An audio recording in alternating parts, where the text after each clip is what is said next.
For the EFT, Mr. Bloom has 2 minutes.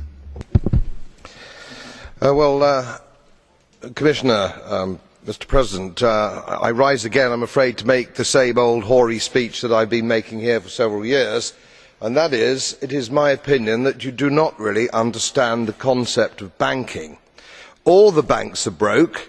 Bank Santander, Deutsche Bank, Royal Bank of Scotland, they're all broke. And why are they broke? It isn't an act of God. It isn't some sort of tsunami.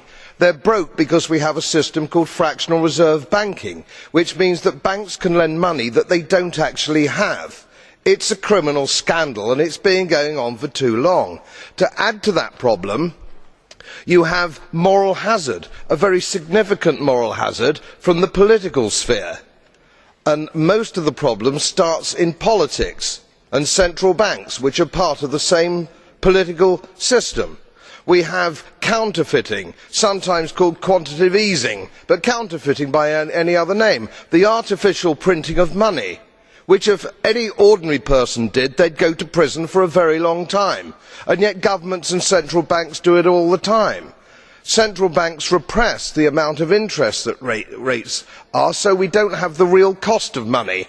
And yet we blame the real retail banks for manipulating LIBOR. The sheer effrontery of this is quite astonishing. It's central banks that manipulate interest rates, Commissioner.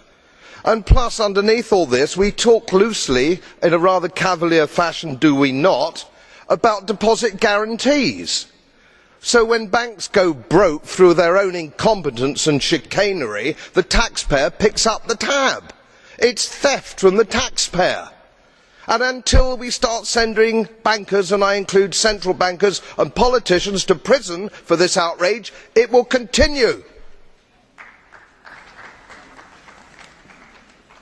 Grazie per il gruppo.